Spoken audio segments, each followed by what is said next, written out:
Hello and welcome. I'm Dr. Helene, clinical psychologist. Today I'm here with my dear friend Jennifer Tang, biohacker, speaker, and entrepreneur. You're in for a treat, guys.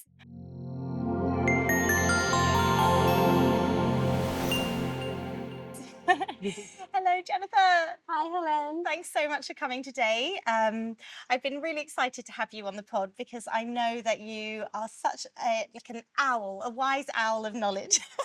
And yeah, I'm really excited to get into what we should be eating, supplements we should be taking, and everything we need to know about staying well. So tell me, Jennifer, who are you and what is it that you do? Thank you so much for having me with you. I'm very excited too because today is actually my first English speaking podcast episode.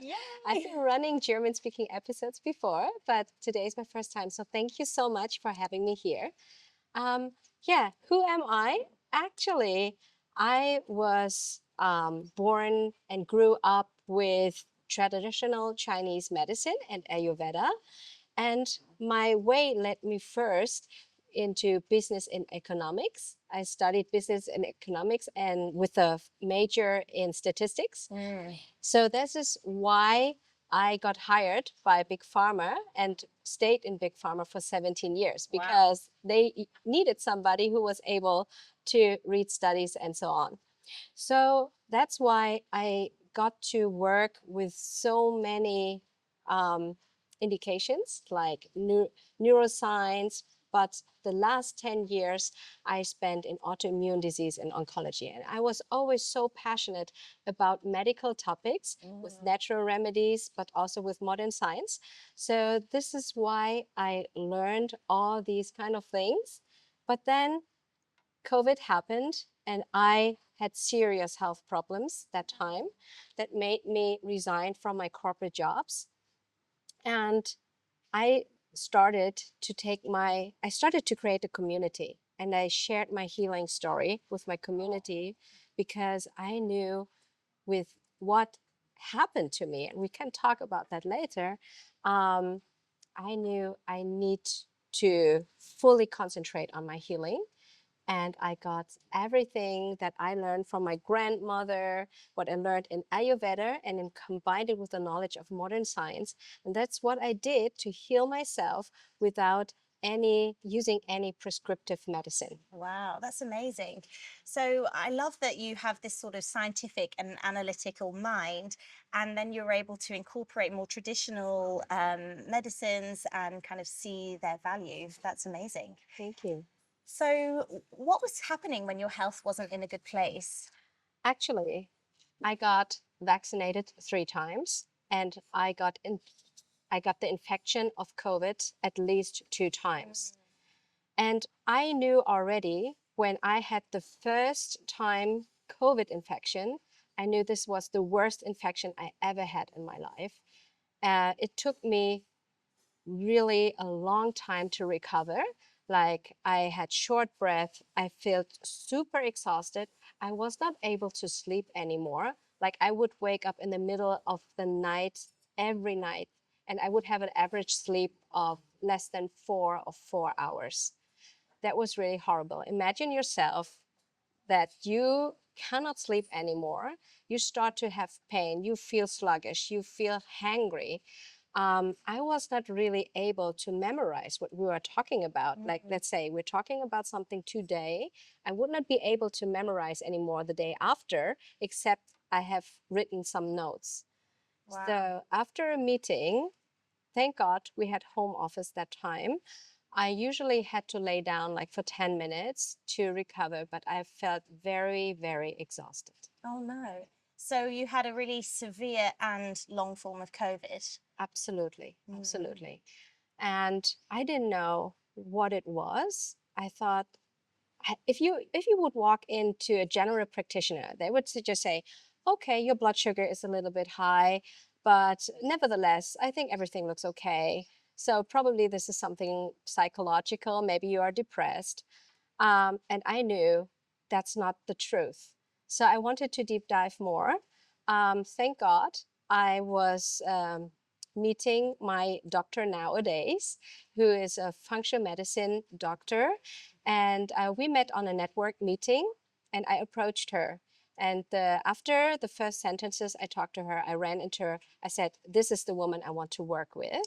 So I'm living in Hamburg, right? So I would drive like more than 600 kilometers just to go to her practice. And then she was pulling out 18, how do you call this? The pipes of blood. Vials or The vials, milliliters or exactly. You know, like the stinges when she is pulling out the blood. yeah. And what I thought I would go to a blood donation.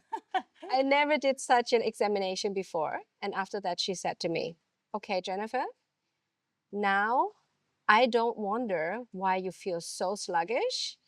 Your cellular health is equal to the health of a 70-year-old woman." Oh no. And then I just thought, oh my gosh, my son is 3 years old by that time. I worked the past years, 10 years, dealing with autoimmune disease and oncologic disease.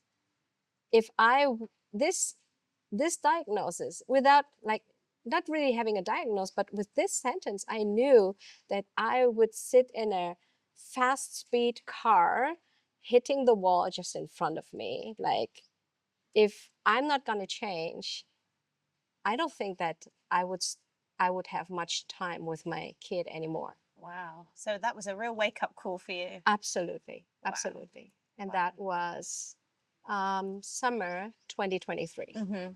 So that's really when your life changed and you started your deep dive into biohacking and into Absolutely. feeling well. Absolutely. You know, I've been passionate about medical topics all my life. I also love cooking. I think I've got that from my grandmoms. Mm-hmm.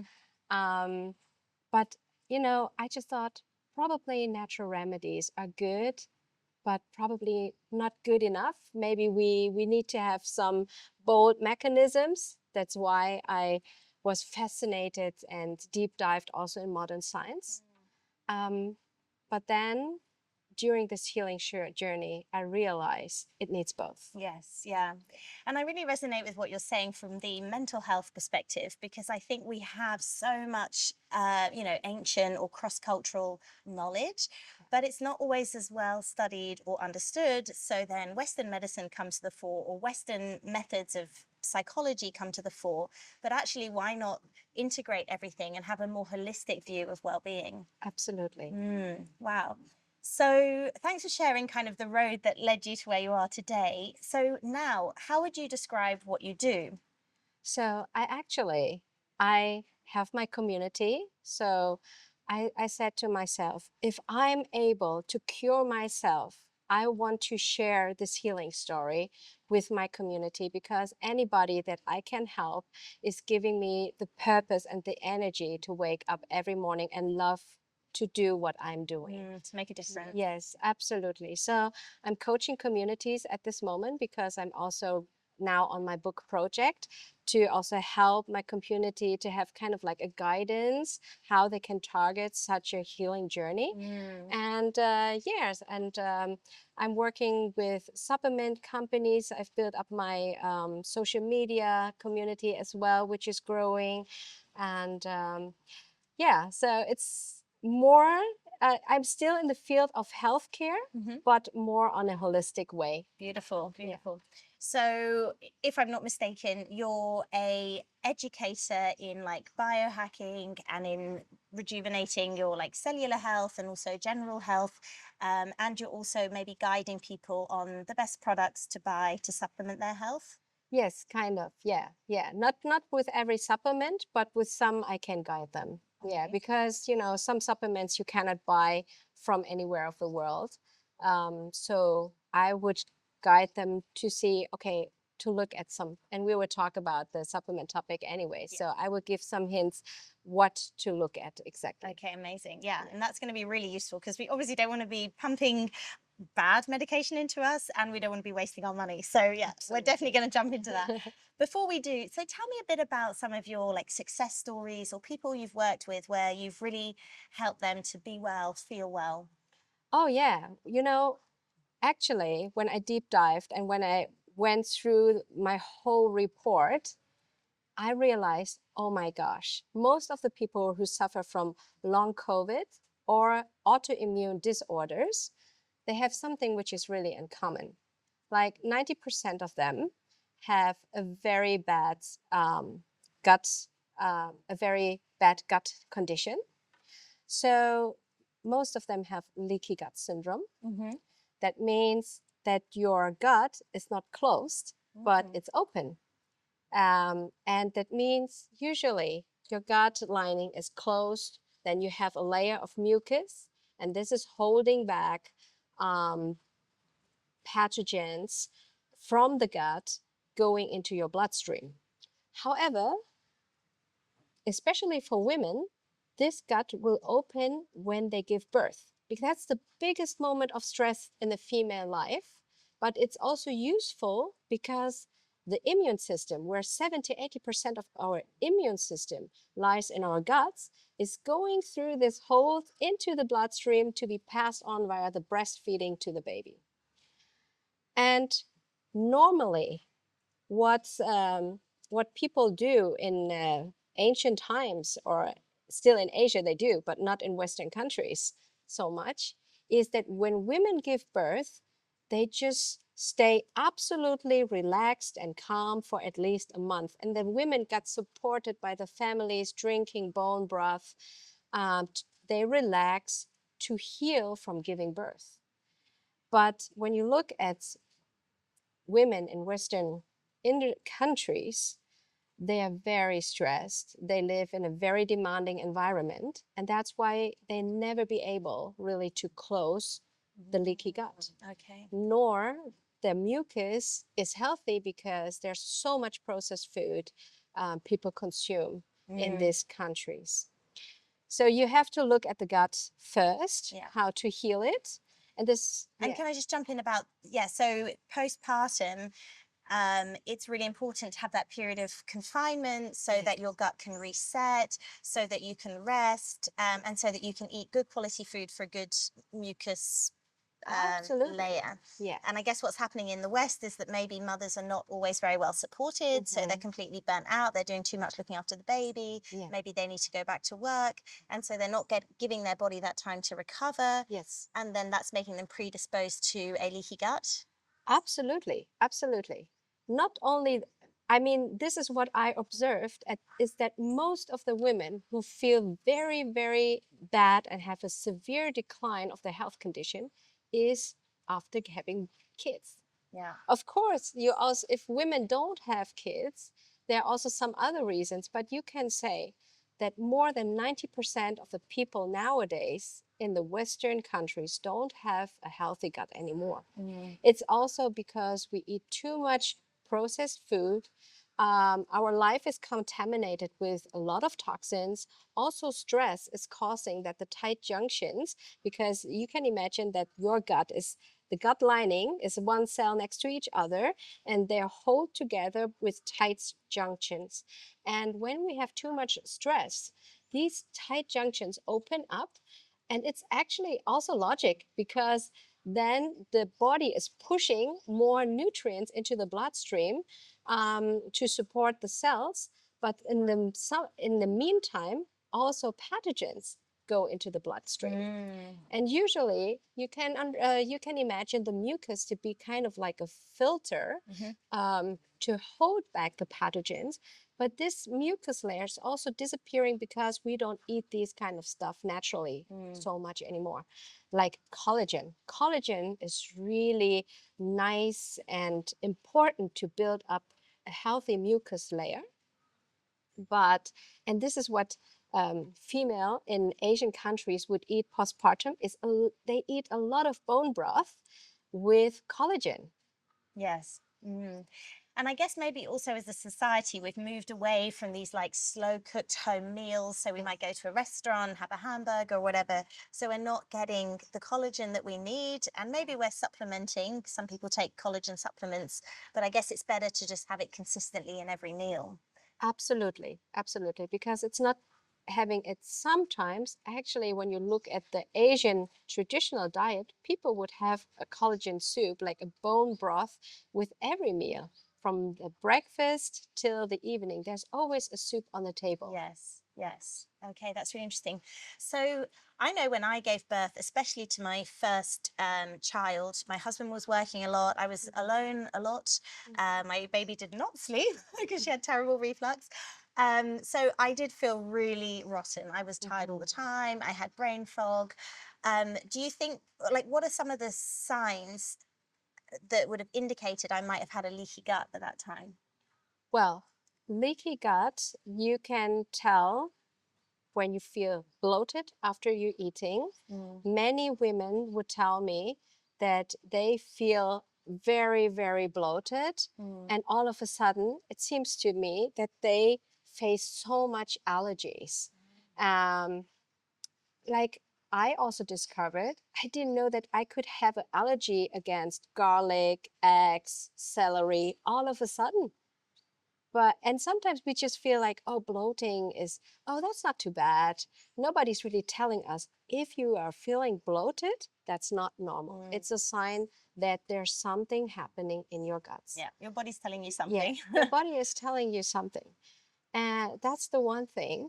I also, but that is actually the main thing about the leaky gut, that you just, the bloating is not normal. Also, what nobody really tells the kid is when you go and poop and you look at the tissue, if you have a healthy gut, you probably just only need to use one tissue and not all this slimy stuff and have like 10 pieces of paper. That's not normal at all. Yeah. So this is something you can teach the kids immediate already to look and investigate how the I mean, okay, this is like it's a gross topic, but nevertheless, it's something very natural, and we should look at it like what is the perfect shape and form, and how much tissue do you use? So a nice mediumly firm sausage is ideal. And smooth, and smooth. Yeah. Yeah, yeah. I mean, kids are fascinated by poop, and you know, I know with my daughter, she loves to eat terribly because she's 7. And so I actually do try and encourage her. Look, if you've got a sore tummy and it's runny, what have you been eating? Because it's quite a nice concrete, kind of visual of like, are you healthy or not? Yes. Because if you have diarrhea or if you're constipated for a while, that means something's not right. Yes. So I think they get it. Absolutely. And just even if you don't feel constipated and you don't have diarrhea, but still you use too much tissue, it means that something is not right in your digestive gut. Yeah. Yeah. And when you asked me about success stories, yeah, I've been guiding like more than hundreds of people now with my coaching, with my fasting program.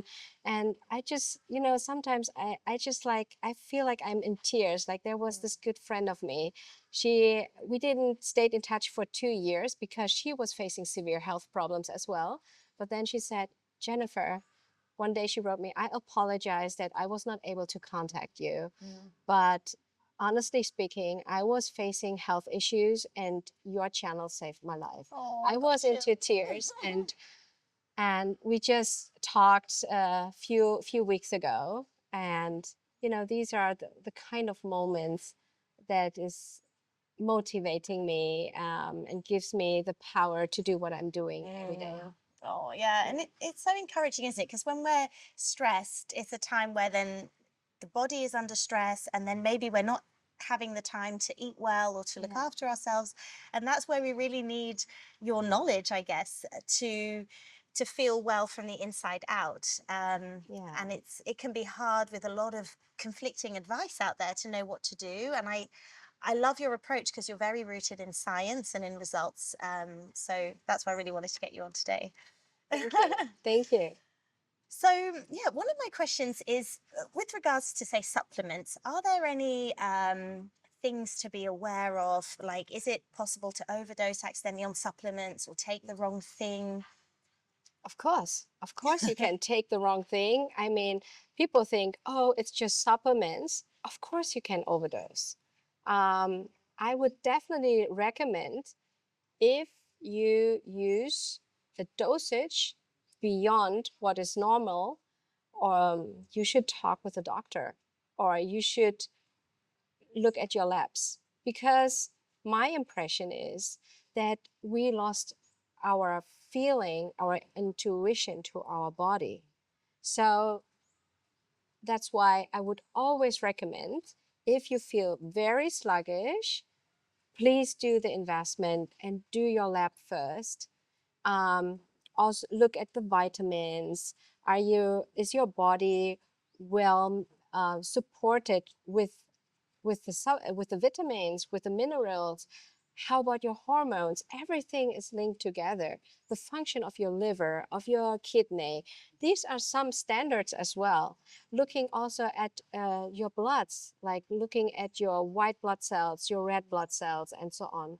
These are standard investigations, and from that you can also derive some actions already which are necessary.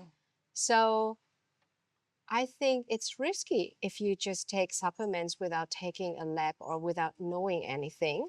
And there is also a big difference in the supplements. Yes. I mean, for example, just take as an example omega 3. Like omega 3, you have a lot of suppliers in the world because more than 90% of the people are omega 3 deficient or don't have the right ratio. So it's a huge market. And some people believe in it, some people don't, because there are a lot of products on the market which are not good enough, meaning they are not stabilized. They could oxidize in your body because omega 3 needs 24 hours to get absorbed. So if this omega 3 is of a low quality, this fatty acid is very sensitive, and if it get oxidized before, it's even harmful to your body. Second, is it cleaned from heavy metals? If you get omega 3 from fish, from algae, you want to have a clean product as well. So this is just a small example. Yeah, you don't want to be ingesting heavy metals. Yeah. Or magnesium. Everybody's taking magnesium, but are you taking the right form? Like a very cheap magnesium is magnesium oxide, but it doesn't lead you anywhere. It doesn't really have a good bioavailability, and it's not good. If you want to have a good magnesium supplement, you would also need to know, because there are different kinds of magnesiums as well, what is the one that you're lacking most, and for what area do you want to use it? Yeah, yeah. Magnesium is a huge topic. Interesting.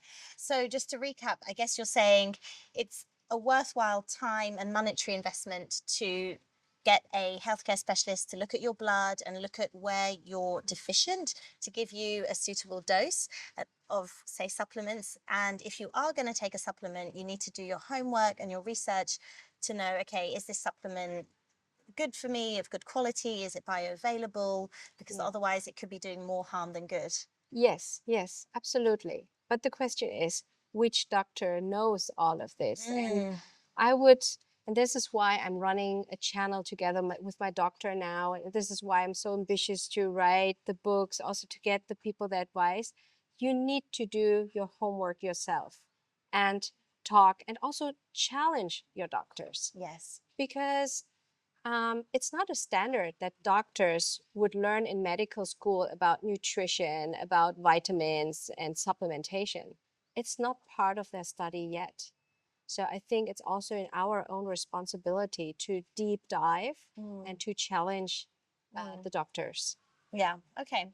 So let's say I go to my doctor and he or she advises I'm low in iron, I could do with a magnesium supplement, and I should take omega.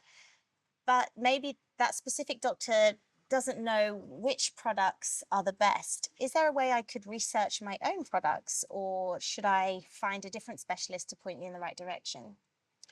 Well, there are, I think, about the supplements, indeed, there is not really, no guidance, no laws that would guarantee that the supplements that you buy are of a good quality. So my proposal is, and recommendation is, that you would do a blood testing after half a year using the supplements. and just see, how do you feel after using the supplements? Do you feel any better? Do the values change at all? So when I work with collab partners or companies who are interested in a collaboration, I would always say, okay, you just provide me the products that I would test it, and you probably also would pay me the lab test, and then I would see whether this is working on me or not. Yes, yeah. And I think that's a great strategy for anything that we try new, right? Try it well, consistently, and then test it. Yeah, okay, absolutely. we can do that. And you know, my whole philosophy is actually it's supplements, right? It's not your daily nourishment. So what you should do is to have a proper diet, and when you're lacking something, you would use the supplements. Yes, yes. So And I must say, for me, I went to a clinic, and I would say it was a clinic motivated by profit. So I had an expensive consultation with the doctor, and then I had a very expensive script of expensive supplements that were made by the clinic. So I came up with, like a $300 or $400 bill at the end of it. And I really felt like, okay, I don't mind taking supplements, but am I eating well? How much am I drinking? Am I sleeping? Am I stressed? Like, we didn't really cover any of the basics. So how could listeners just at least take care of the basics? If the supplements is one step too far, it's a bit overwhelming. What can we do to support our global well-being? well, if you would ask me, like, what are the quick fixes, right? Because on my healing journey, I also saw that most of the people who have autoimmune disease, we talked about the gut health already, but there's another major topic for Western people. It's our metabolic health. So 93% of American adults are having a bad metabolic health. So it's about our glucose levels. And a high glucose levels is causing silent inflammation. And this is something that ancient medicine, like traditional Chinese medicine, Ayurveda, and I believe any other ancient medicine knew about this. Like my grandmom used to tell me, you have too much heat in your body. So if you have too many glucose molecules in your blood, they bump into each other because they can't go into the cell anymore because you have a glucose overdose.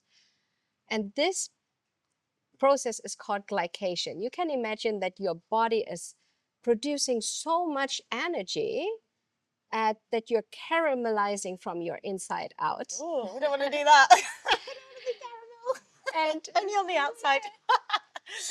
but this process, is causing a lot of oxidization or oxidative stress. And this is causing the silent inflammation. It's causing damage to your cells. So what you would like to do is to have a stable glucose level and not these roller coaster rides in your blood sugars, because this is the moment when you have a lot of glycation processes going on in your body. Yeah. So you can target that by looking at your diet, going on a low carb diet, because we have too much sugar and carbs in our diets right now. You could either do fasting. Stress is also causing a high glucose level. Like severe moments of stress can cause you, like let's say chronic stress can even lift up your glucose level by 30%.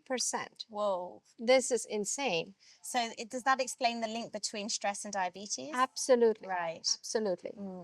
And also cancer cells, they say cancer cells nourish itself from sugar, but what it's the real thing behind this message is it uses glucose. So what we need to understand is, okay, how can I lower my glucose level or have it more stable? So a quick fix is don't eat the croissant with jam, even if it's yummy, but have a different breakfast, like a savory breakfast instead in the morning, like eggs with avocado that fills you, and really take care of the sugars and fast carbs in your nutrition.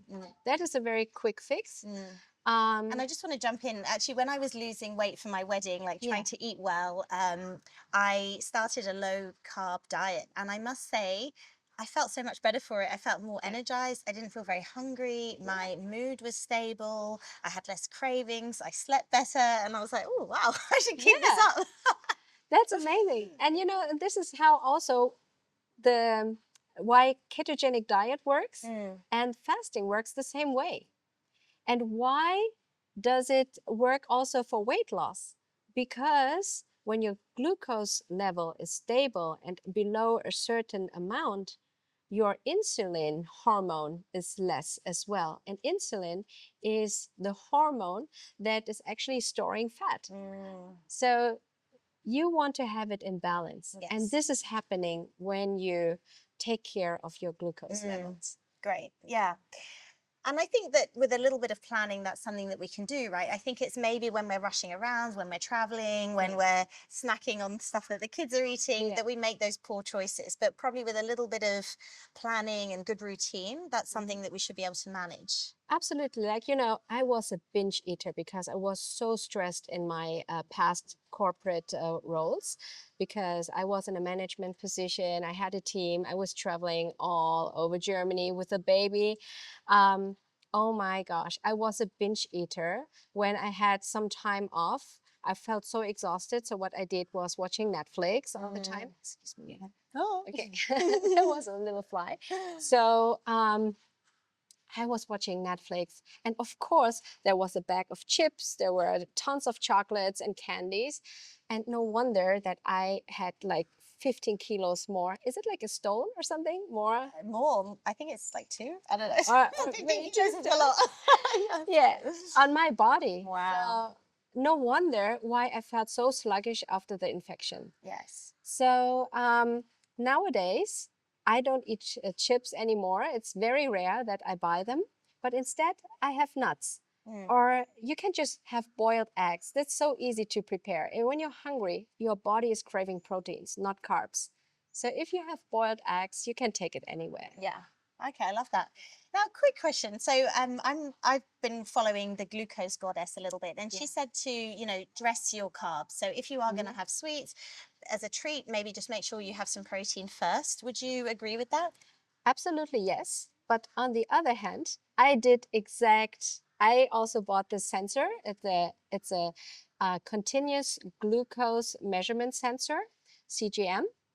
And, I had a metabolic disease disorder actually by that time. So for people who are pre-diabetic, it does not really work anymore. Like she was pretty young, The glucose the goddess. glucose goddess, when she wrote that book. I think she was in her early 30s. Yeah. So that by the time I would say women are still metabolic healthy, like kids, they are more metabolic flexible. And of course, I would agree on what she's saying. Like eat your veg first and then eat your protein and at last have some kind of a dessert. If you eat sugar, combine it with fat so that your blood glucose does not increase massively, but steadily. But on the other hand, you need to keep in mind, if you have, let's say, if it was me and I'm struggling with weight resistance, it doesn't help because probably my glucose level, and that's something individual, is probably above a certain level. So I have a high insulin as well, and I can't really manage to get my glucose level down. So if you're pre-diabetic already, I would be even more strict on my diet. Yeah. And I guess although it's really hard to be strict about that, the gains hopefully are going to be worth it. Yeah, Yeah. yeah. The sacrifices you make are going to be hard, but you're going to feel so much better You feel that, so much yeah. better, really. Okay. So for me, my hack was fasting, but I know fasting is not for every woman because I told you at the beginning, I studied a lot of Ayurveda, Mm, and I realized through my coaching that every woman would react differently on fasting mm, depending on her constitution type. yes. Yeah. Yeah. So, well, let's jump into constitution type for right now. So, I know before we've had a conversation about the different body types. So, could you explain a bit about who should be fasting and who maybe shouldn't be fasting? Well, there are three major body types in Ayurveda, but there's barely that somebody's like 100% of each. So we have the three constitution types called Vata, Pitta, and Kapha. And how do you recognize them?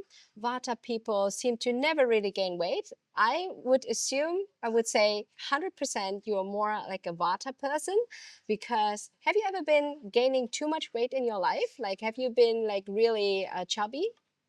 I've never been really chubby, but I would say after kids, I did get kind of a bit fat. Like, I was not happy with my weight after Okay, kids. but when I look at you, like we know each other around about a year, I've never had the impression that you were chubby, and probably it's your individual like how you perceive yourself.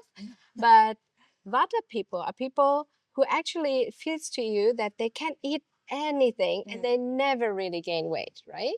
And these Vata people you can recognize by their creativity. They are very fast-witted, curious people, really amazing. Um, and they have kind of like they feel close to art, to dancing, and so on. So that's a that's typical Vata. Pitta people, I really love the determination of people who are Pitta. Those are really sporty people. Those are the people who are crushing the gyms. That's Pitta. They look very athletic. They gain muscles easily and they lose weight also easily to get into shape. Yeah, I would say in my case, because I think you said I might be Peter Vata. Yes. I've always been quite athletic, quite muscly, but I do definitely gain weight. So I've got to also be a bit careful. When I was younger, though, I feel like I could eat anything and I would gain muscle quickly, and that would work for me. Now I'm getting older, it's a bit less easy. Yeah, yeah. And as I said, there's always a mix between the types, right? But let's finish with the third type, which is Kapha, and I'm more like a Kapha person. Kapha persons are more round, soft shaped, and they gain weight more easily. And they, from their character, they are kind of like very peaceful, grounded, loving. So that is the Kapha type. But so this is why it's so important that you know what is your type and what is also your superpower. Like, you know, if you hear sometimes as a woman, oh, it's easy for you to gain weight, some of them would be kind of like frustrated. But hey, your superpower is that you are the rock when there's a crisis around you. You are the one who is holding a community together. So I use this constitution to really to actually talk with my clients to give them an understanding about what is their superpower and what they should look at. If it's regarding fasting, their nutrition, the supplements that they take. So Vata types, what I realized, they should never go on a water fast. That's too stressful for them. And they, from their character, they because they are very quick in their brains. If they are under stress, it's driving them nuts. Yeah. So for them, I would never recommend them to do a water fast. Intermittent fasting is okay. A guided fasting or like a fast mimicking diet work very well with them, but not for a too long period. Yeah. And with the Pitta type, it's similar. I would have to say, is it more Pitta Vata or is it Pitta Kapha? Yes. If it's a Pitta Kapha type, I can fast with them longer. If it's a Pitta Vata type, I would have to monitor them and probably give them kind of like a bone broth sometimes to drink instead of doing a water fast. And I think just to add color to what you're saying, I think you were saying I might be Peter Vata, and for me, fasting is horrible. You want to get away from me if I've not eaten. Yeah. And yeah, I'm just horrible if I fast. And I've tried and failed a couple of times. I don't think I've really lost weight. In fact, for me, the times I have lost weight, I've actually increased my calorific intake, but just eaten better, exercised more. That's worked better for me than fasting. Yeah. Fasting is like divorce territory. You need to stay Yes. away. And you know, there's so many people out there on social media, and everybody's thinking they have the one single way to do things. But no, we're all individuals. It's Yes. worth it to take a look on your individual strength, but also weaknesses, and then to help you to become the best version of yourself. Nice, Yeah. nice. So just to give a bit more detail about that, so you could look at your type. Was it your Ayurvedic type Yeah, or yeah, the Ayurvedic constitution. your Ayurvedic constitution? I guess you need to consider your gender and your age. Mm, kind of, yes, yes. At a certain age, let's say like when you're aging, your body type is moving a bit more to Vata. That's why when you're getting older and when you look at old people, they feel very comfortable when they get savory, warm food. They don't like ice cream anymore, but what they crave is broth, for example. Yes. Yeah. Okay. And are there like some other considerations? So, you know, let's say somebody's just watching an array of health information on Instagram and they don't know what's applicable to them. What should we be thinking about when deciding what to eat and what supplements to take? I would tell the people, listen to your body. Start to feel. Just close your eyes, take a deep breath into your stomach multiple times and just feel. Does it feel good to me? Like, you know, kids are so intuitive. They make their own choices, what they need, right? Like sometimes my son is just approaching me and says, Mommy, I want to have a cucumber. Or Mommy, I want to eat a bell pepper. Uh, this is something that we should learn as adults again. Like right now, we totally get mixed up, but by what people are saying outside, like everybody is rushing into the supplement store to get exactly the same kind of stuff. Like I need to get Q10, I need to get quercetin, and blah blah blah. No, just feel. Yeah. What do you crave for? Like if you're craving chocolate, it's probably because you have a lack of magnesium. And then the next thing I would advise is look at how grandmommy was cooking her food. Was there a weird mix of certain ingredients? Or what did she put as ingredients? For example, spinach with creamy sauce, there's a reason for it.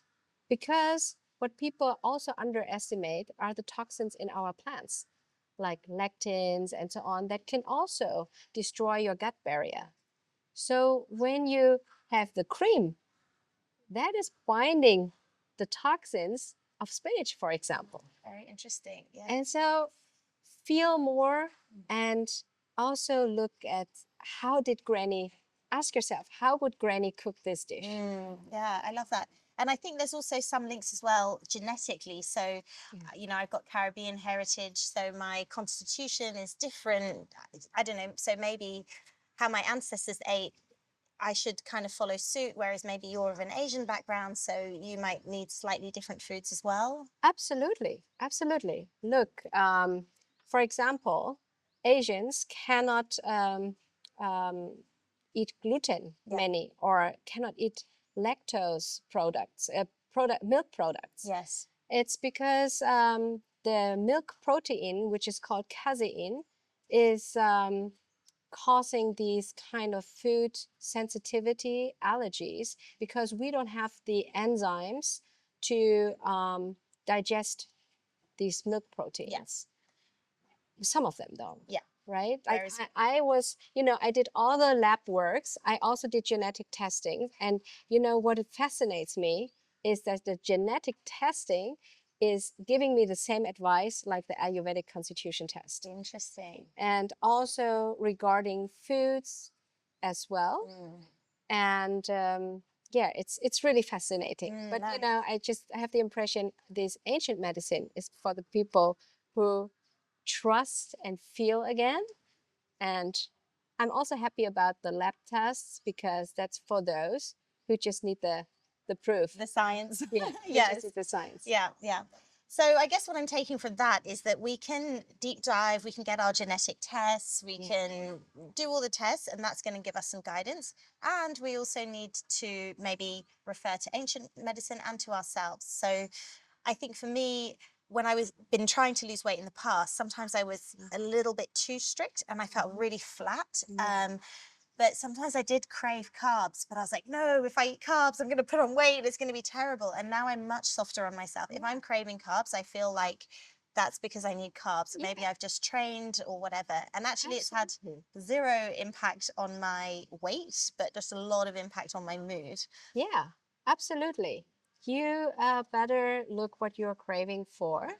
And if you're craving carbs, then, this is also what people don't tell is not every cell can use ketone molecules. For example, um, red blood cells can only process glucose molecules. So there are two kind of molecules that helps our cell to produce energy. And this is glucose and ketone bodies. Yes. But red blood cells would need glucose. So if you're on a keto diet and you're not taking into your, if you don't eat glucose, what is happening? Your body has to target your muscles tissue to exchange protein to glucose. Yeah. So, but my recommendation is maybe instead of eating wheat flour or noodles, it's better to eat potato or sweet potato or vegetables like carrots. That would also give you some vitamins Nice. and fiber as well. Yeah. So always choose the less processed option if you can, Absolutely. and try and prioritize complex carbs. Yeah. Okay. Yeah. Nice. Okay. So we've learned about a lot of things. I guess now I wanted to move into using me as a bit of an example of like how to stay well through diet and maybe through supplements as well, if that's okay. Yeah, sure. Sure. So something I've really been struggling with actually quite a lot is feeling pretty fatigued and flat. So I maybe don't sleep quite enough because I'm a mum, but this feels a bit more than that. Sometimes I get a bit of brain fog. And yeah, and there's just times where I don't have as much energy. I feel if I'm in my essence, in my full health, I've got quite a lot of energy and it doesn't really run out. Whereas recently it's like my body is just, it's like it's running out of fuel. That's how I can describe. I don't know. I feel a bit off. You mentioned something very important, sleep. So how many hours do you sleep per night? Yeah, well, I say probably I might be in bed for 8, but every single night without fail, I'll be woken up at some point. So how many hours do you sleep straight? It might be like 5 and then 2, something like that. 5 and then 2. And what is it like? You almost wake up in the middle of the night every night? Oh, I'm woken up by my kids. Sorry. You're woken up by your kids, not by yourself. Yeah, I don't wake up by myself, and maybe very rarely if I need the toilet, but that's super rare. Okay. Okay. Because what many people don't know is there's also an organ clock regarding traditional Chinese medicine, and our liver is mostly active between 2 and 4 o'clock in the morning. So if our liver is failing, or if it's not working properly anymore, most people would work up between 2 and 4 o'clock and they have to use the toilet. But that's not the case with you. So why do you think your sleep is so sluggish? So there's 2 main reasons. So one is that I'm quite active at night, so I'm more of a night owl. So sometimes I might start a work task too soon before going to bed, or I haven't accomplished certain tasks, so that might keep me awake a bit. I do find it hard to slow down and go to sleep. Yeah, and then I guess it's like, because my kids have been waking me up for 7 years, yeah, I think probably I start to sleep a little bit with one eye open. I'm already expecting them to come and wake me up. Yeah. So what could help you is to have a good routine, like to shut down screen time, let's say at least an hour before you go to sleep. Also interesting to see what kind of magnesium you would take, because a certain magnesium would helps you to relax more is magnesium glycinate and magnesium threonate. So there are so many different kinds of magnesiums out there that people probably don't know of, but magnesium is involved in more than 300 metabolic processes. That's why everybody actually needs magnesium, because we have too much stress nowadays. And if I believe the statistics, they even say that about 90% regarding functional medicine, because functional medicine areas are stricter than if you go to a general practitioner.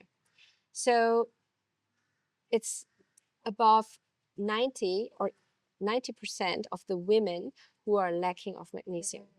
But when you're struggling with relaxing and sleeping, this is the two magnesium forms that I would recommend to you. And I must say, it's something I've been hearing from different sources, from different people, so must be true.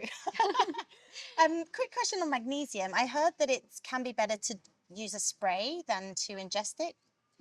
Actually, I haven't. No, you haven't heard never, that. Okay. I've never used magnesium spray. But on the other hand, of course, if you go bathing in the sea and you have the nice water with sea salt, minerals, and so on, of course, it's relaxing to you.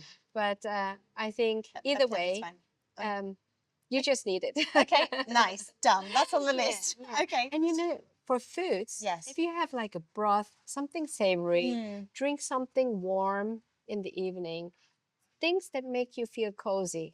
That's something that could help you to relax more.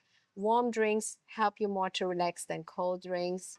Some people would use saffron and use saffron supplements, for example. Some people use ashwagandha. And, you know, I'm not a person who would say, oh, you always have to use ashwagandha, whatever, because we were talking about the people coming from all over the world. Like, depending on your genes, your and where you come from, you probably you probably just need other plants. In the Western countries, it's lavendula. The smell is also relaxing you. And if you use this as an essential oil and put it together with a bit of olive oil and rub your sole, or if you have sesame oil and rub your sole before going to sleep, it can help as well.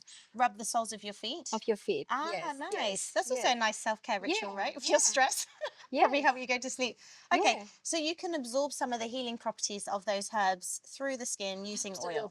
Absolutely. I can do that. Yeah. I can do that. Okay. And great. also kids, you know, when you have babies, they love massages and Yes. rubbing oil to their bodies. Yes. Actually, as a side note, yeah, my daughter really loves a massage before going to sleep. And now it's been this really nice, like, bonding ritual that we do because she's very similar to me, got a lot of whizzy energy. She really struggles to settle down. So, Oh, yeah. yeah, okay, I'll put some lavender oil, sesame oil. Lavender oil, and if you want to have a warm oil and sesame oil is heating your body, you can just like put a little bit, like let's say 5 to 10 drops of sesame oil, 1 drop of lavender oil, and then you just have a nice massage on your sole of your feet. Lovely. I also use a diffuser where I would put sometimes lavender for my son to have a better sleep. Nice. I'm a big fan of essential oils. Nice. Okay, great. Maybe we'll put some show notes about essential oils. I think also though for kids, but also for us adults, it's quite fun, isn't it, to make those potions, to smell the smells, to just get involved with the textures and the smells and the sensations. So absolutely. I mean, we are here on this earth to connect with nature. Yes. And when we can smell, we feel again, and we connect to our essence. Nice. I love that. Okay. So just to recap, so I should probably look at getting well, firstly, I should get a consultation to get my blood work done, maybe. Or if I'm not going to do that, check in a bit with myself, how I'm feeling, what do I need in the moment. I probably am a Pitta Vata type, so fasting's not great for me, but drinking bone broths and warm foods is going to be good for me.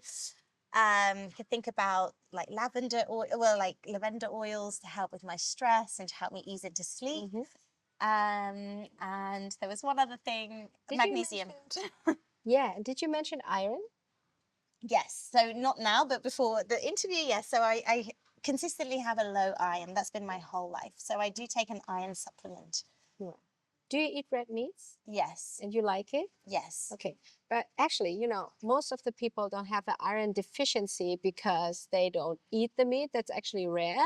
It's actually about the bioavailability. So you would need to know, okay, what would help to ingest the iron is also that you need the vitamin C, a good gut health as well. So I would actually would take a look at your gut as well, whether it's able to absorb the iron. The iron, yeah. Yeah. So if I wanted to test my gut health, is that like a stool sample, or is that Yes. elimination diet, or It's a stool sample. stool sample? Yes. That's easy. Okay, I can poop in a pot, no problem. Okay, so then, so for me and for others, would you then just research a gut health specialist, or who looks at your poo? Yeah, I would do that. Okay. Yeah. Or you could look at a functional medicine doctor, like a doctor who is specialized in functional medicine. I mean, this is what I would recommend when you're in Europe, right? Yeah. But here in Asia, you have so many choices. I really love to go to doctors of traditional Chinese medicine as well, because this is what people know.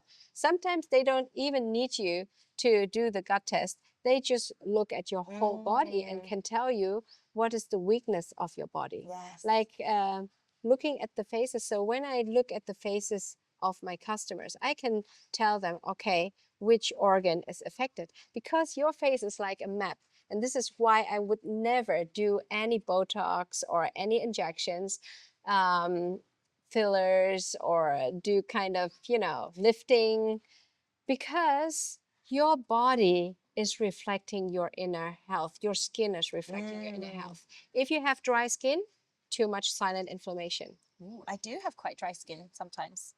Then watch out about their glucose. If you have a lot of dry skin and crackings, if you look at the nails and you have like this, The white line. Oh, the white. the lines, Yeah. like a lot of the lines, then you also need to take care of your liver. And if you have the outbreaks here in the middle, the third eye, this is the liver. If you have outbreaks on your nose, it's your heart. It's here. You have the outbreaks here around your around this outside the nose. It's like it's your endocrinal system. That's where I have This is the spots here. the hormones. You check and need to understand how can you get the balance of your hormones. Same here on your chin. That's also, yeah. Immune system and lungs is here on your cheeks. If you look up here, is your gut, especially the first the intestine. Yes. The The ileum, small intestine. the small intestine, exactly. So just to give you like a kind of like a hint, and our whole body is connected with meridians according to traditional Chinese medicine. So also when we have failures in our body, we would also feel certain pain. Like, let's take as an example the liver. The liver is derived from, and you know it from the proverbs, right? Like when you have problems with your liver, like in Germany, they would say, "What crawled over your liver?" So, meaning, what made you feel so angry? So the organ of the liver is linked to angriness and stress. And you would see outbreaks here. You can see this thing on your nails, but you can also have the shoulder pain in the back of your shoulder. Back of your shoulder is linked, for example, to your liver and your gallbladder. So we probably don't have too much time to go into it, but if your liver isn't functioning, would you suggest like a liver cleanse, or how can you support liver functioning? Oh, you don't need to do a liver cleanse on the first stage. Okay, good. I would say if you want to help your liver, cut alcohol, cut carbs and sugar, cut fruits, because I can do that one. I'm not sure about the first two.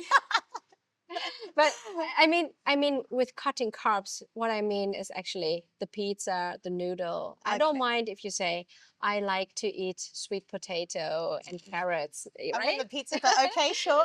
I know, like my boys at home, they love pizza, and so I'm always the bad cop who's coming home saying no pizza for this week. So this is actually the most effective way to cut down alcohol and the sugars to help your liver. Then taking bitters. Ooh, okay. Like you can eat bitter melon, you can drink green tea or just a nice herbal tea, artichokes. also something that has almost been erased in our kitchen, right?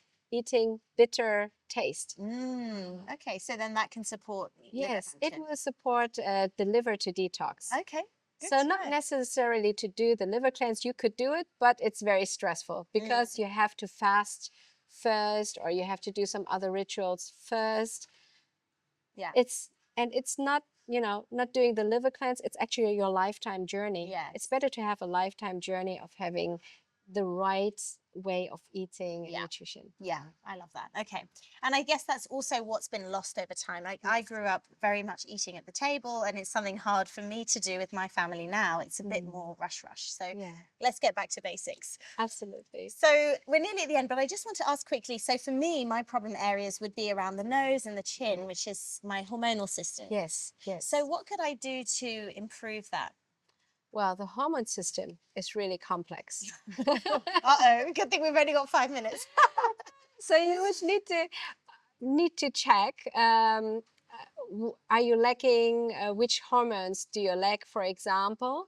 But just as a quick fix, what I noticed is more than 90% of the people, again, have a too low dose of vitamin D. Yes. And vitamin D is so crucial for building our hormone system and our immune system, because we spend too much time indoors, and when we walk outdoors, we would use too much of sunblock.